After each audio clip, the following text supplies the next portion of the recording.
And then Mary backed it up and said, yeah, we're not supposed to do that. So I stopped, and I haven't worn him. And I have dropped in production in terms of my movements, not feeling like I feel safe enough to move as easy and flow.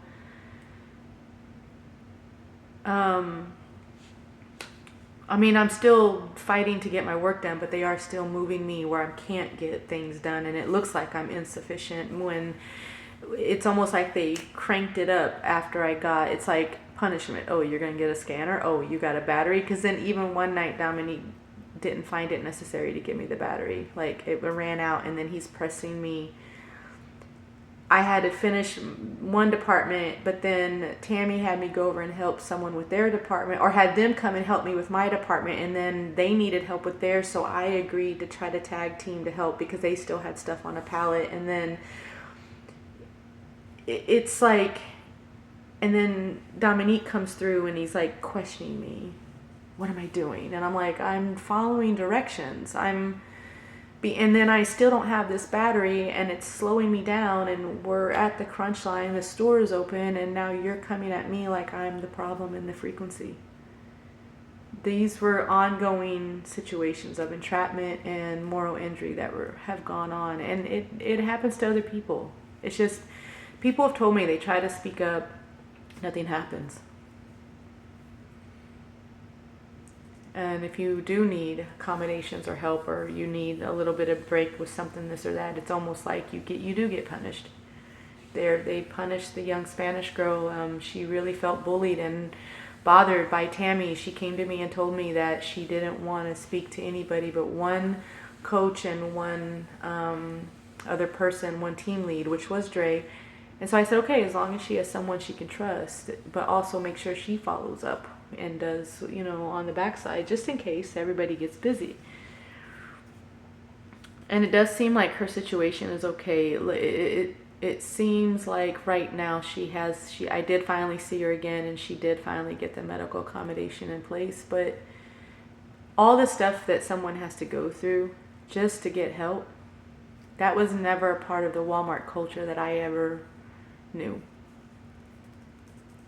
And I've expressed in so many ways to so many people. And then they put Dominique as who I have to answer to. So I got heavy-hearted, a lot of anxiety, couldn't sleep, and I didn't go, and I called off, which now my points are racking up, which means they're going to be able to fire me. But I don't know what to do when the PPTO is not given in advance, and it's being stretched out, and then you don't earn it fast enough before they're burning you out fast enough, or before they're spinning you in circles with confusions and it's just crazy.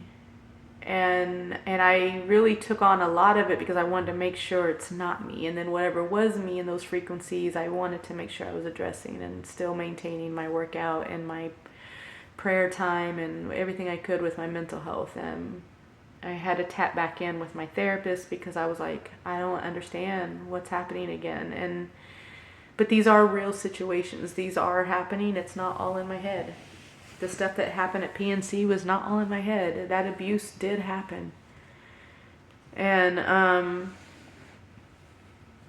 so when I saw, and then I went back into work last night, I got in a little early because I wanted to talk to whatever coaches were on, because I'm thinking, after everything I've already been through, just off of a little bit of help I did get, and then both coaches allegedly checking out my ass, according to Damien and Josh. And then they would lie too. I mean, clearly I think everybody would lie, right? Like, I don't know. So it's like you don't know who you can trust. You don't know what's going on, but somebody's causing confusion because why? What's the point in this?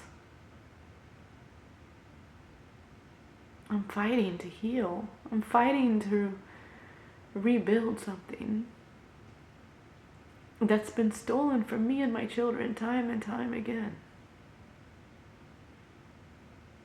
I have not asked for handouts, and then when you do ask for help, and then they're in the break room talking about, oh, you don't want to ever ask for help. I do, and you guys are rude and disrespectful, and you are discriminatory, and you commit hate crimes by throwing rocks and holding hands,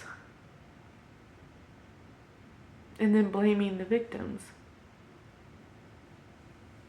Because you have to then do work that you'd rather micromanage and not, you'd rather crack that whip. I don't remember Walmart coming out as a slave master. I remembered Walmart coming out as to rebuild sustainability in the community. I remember Walmart coming out and we could trust them. And it's because of this type of leadership that now the community between Walmart, the relationship between Walmart and the community is so broken and battered and beaten because of this type of leadership. Like, these are family members and people that live in this community. They're stuck in the same mud with the same mental health challenges, and everyone's trying to get out of that bucket. And you got a leadership that is not helping people to flourish and grow. They want to drain them and crack the whip and until they give up so nobody finds out, and they're a good working mule, that they're breaking their backs. There's no appreciation.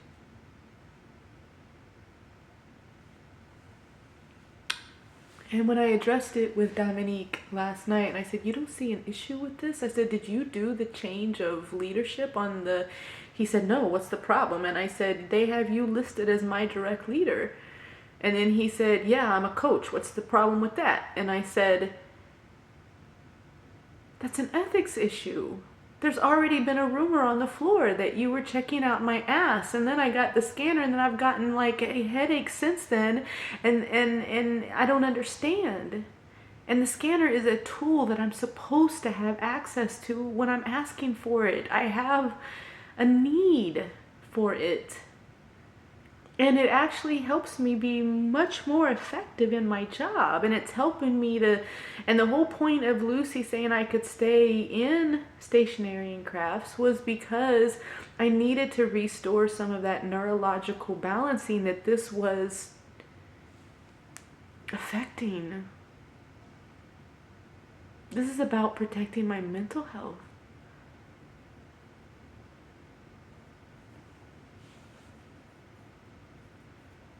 Because I'm over here trying to restore trust with my children too. Because when I fell, they fell. I was the only parent that stayed in the flow, with the exceptions of the ones that I gave up for adoption, because I was in over my head and I needed to save their life somehow.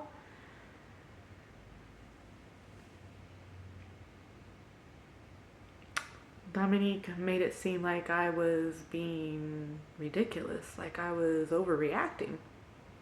And I told him, I'm like, I've been telling you about all these things happening. And then he was acting like he didn't know what I was talking about. And I'm looking at him like, you are gaslighting me right now mentally by acting like you don't know. This was the whole reason he gave me a scanner, allegedly, to begin with. And now he's acting like these are all new things he's heard for the first time. And then when I'm like, no, and then the guy from AP was in the room, and I'm like, he even was there present with one of the pork bombs, and there was, like, what are we, and then he was like, oh yeah, that thing is smelled, and da-da-da-da, but then he left the conversation. But the thing is, I have been speaking up, and then he was literally acting like this was all brand new, and why am I overreacting so bad? Like, we already talked about this. And I'm like, we talked about it, and I said, this marks me. And now if I'm put in direct leader, like he's my direct leadership, this literally would bury my ability from being able to grow in any capacity or to even receive any accommodations that I really do need without having to go through all these extra channels, because now I've been placed in a compromising position that I reported, and it was that part never reached ethics from anyone that I reported it to, because ethics never questioned me about any of that. They only questioned me about one thing that I did not even say. So it looks like all the way up to the store management, they were burying this. Because otherwise, how are we getting to the root of this? And now this has happened and he's my direct, I have to answer to him. And I even began to withdraw a little bit once that came into play, and I had that conversation with him, and I realized in that conversation he didn't see the seriousness of it. And after that, I was told I couldn't wear the clothes I was wearing, the athletic wear. Now, no one else in the store was told that, like, directly, that you cannot wear it. Like, there was a vague thing that if things don't get pallets don't get cleared, then those privileges will be taken away. But they told me individually that I'm not supposed to wear it. I can't wear it. So I've only been wearing one earbud, and I don't wear my athletic wear at all when I'm working anymore. And then after that meeting with Lucy and Mary, initially when I was reporting everything, and they took it that I was taking his side, and I was like, I'm not taking his side. I'm not saying I wanted any of that to happen. I'm saying I want you guys to be aware of it, because I don't want that to reflect on my integrity. I'm not asking men to check out my ass. Even when the younger workers, the guys, did ask me for my number and this and that, I would text them privately and say, I'm not interested, especially with you being younger. I have children your age, but I'm not going to do that to them on a work floor and humiliate them and degrade them.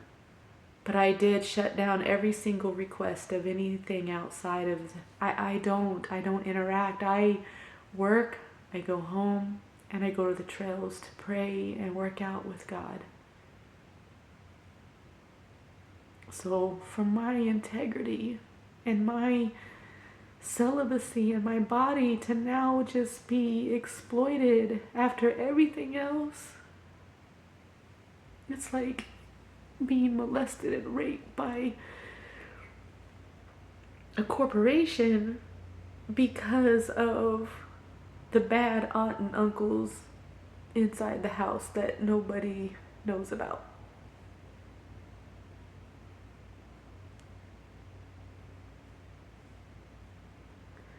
And now if I ever get a promotion, or if I ever get a raise, or if I ever get anything else that I ever would want, they're gonna always have something to say that, oh, it's because of X, Y, and Z.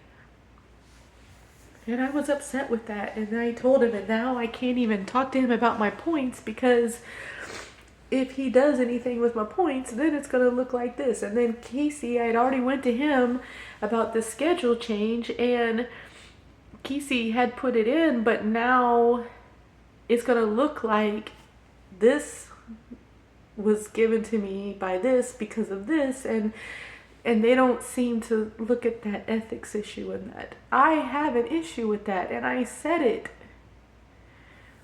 So why I would be placed in that direct path of confusion, that doesn't make sense. And there's not one person outside of there's not one person that doesn't know my position in it prior to it happening.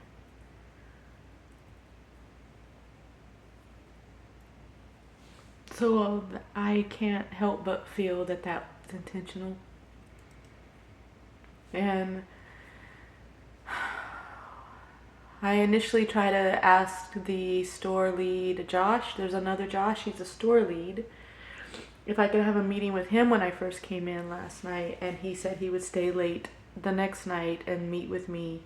I said okay, and then I had the conversation with Dominic in the meantime, and then for the rest of the night what happened was I needed a battery. I told him, and I needed to go to stationery and just go do my work, and I went to go look for a battery at one point, and then I found it, and then as I was in the front of the store and I was coming back to go head towards stationery, I saw the guy from AP, who was in the room at the time, and I said, hey, if you happen to see him, could you let him know that I did find, or my battery life had enough life, I think I'll be okay for now.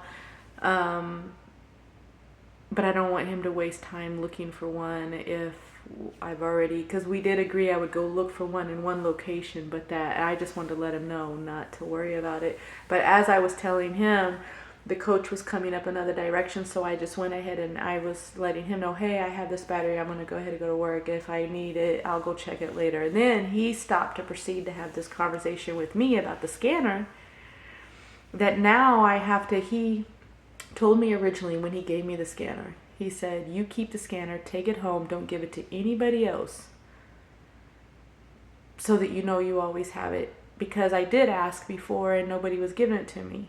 So that was the standing order I got. And then when I followed it up with Lucy, it was a standing thing that I had this scanner and everything. And then he says to me, now we're in the front of the store. I addressed him in private in the office concerning the ethics issue. He addressed this in the front of the store saying, oh, and then by the way, about the scanner, I have a lockbox and, they're supposed to put everything. And I said, you told me to take this home specifically, not to give it to anybody else or turn it in at the end of my shifts. He said, oh, I meant for that one time. And I was like, no. You're changing it now because of the ethics conversation we had privately. And he was doing it in an open setting as if he wanted the attention, the witnessing. Because the AP guy was still standing on one side, and then Gyro comes huffing and puffing up, and in the midst of it, it's when he's saying he saw Gyro coming before I did. Because I didn't notice Gyro coming up until, but I saw his eyes shift, and he was like, so you're telling me nobody gives you a scanner when you ask for it? As if he's challenging me and my honesty. And I said, yes, nobody has given me a scanner. Each time I've asked for it, they told me I can just use my phone. My phone is a very cheap service.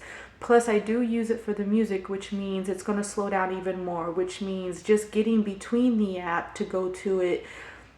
I'm using that for purposes of staying focused, and it's my personal device.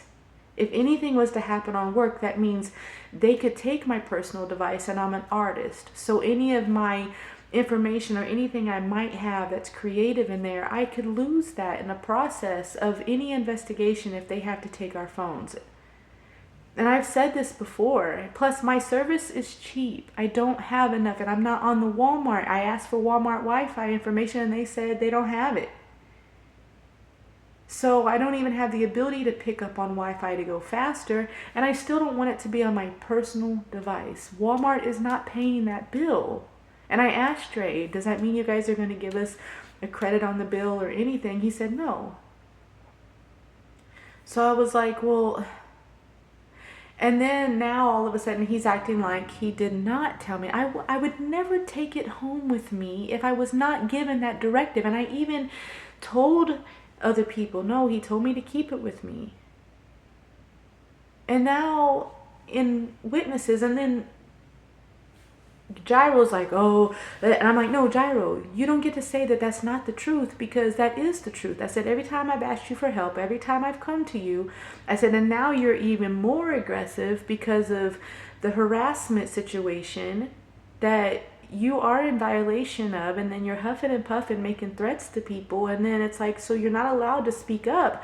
And then he was like, oh, well, why didn't you just bring it to me? Why did you have to go talk to ethics about it? And I said, I never brought it to ethics. I took it to a coach. And ethics never spoke to me about it. They never came to me about that part of the investigation. And they're doing this in front of the store, by the registers, putting me on display in order to capture me in reactive abuse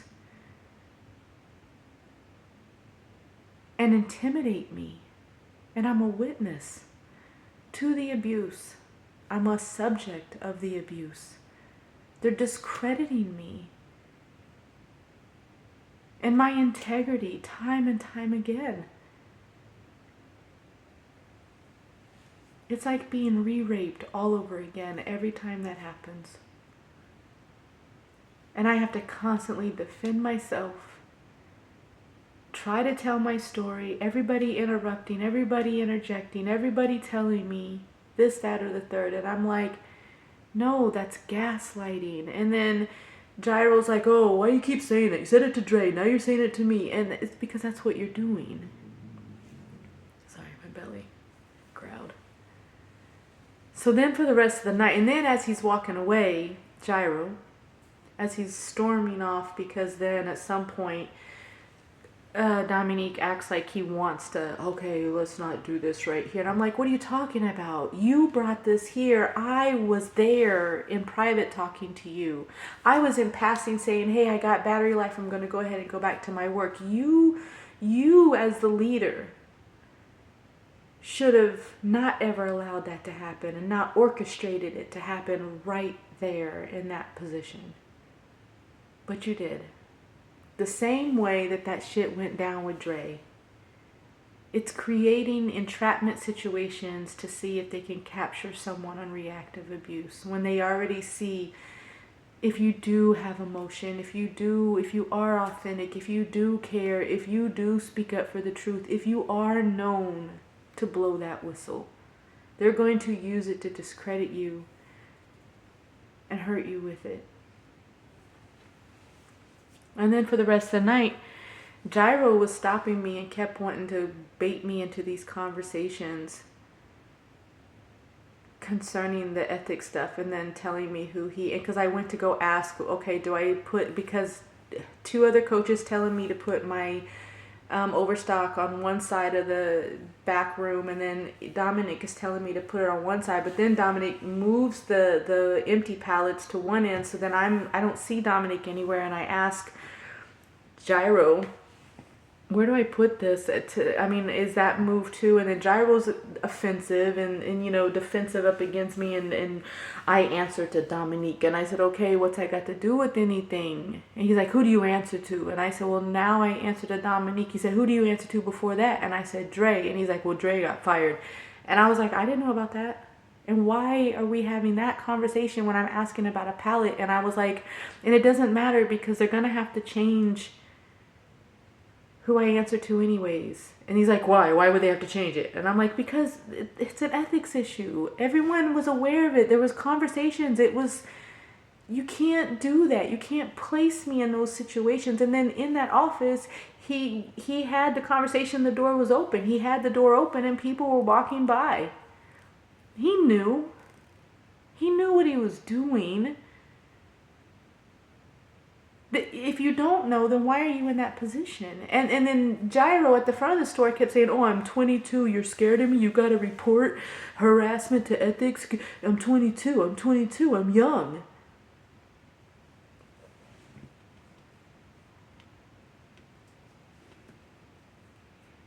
You don't do that. And if you're saying that that's your excuse, you're 22 and you're young and nobody should be scared of you, then you should be making threats out by the thing about having someone's address, and you shouldn't be trying to bully people when you get reported and then doing the huffing and puffing. If you really know you didn't do anything and there's no video on it, and of course if AP, which I know knows engineering and stuff and editing videos, if you guys are able to doctor it and you're able to actually get into a Walmart infrastructure and system, then that means none of Walmart's banking would be secure.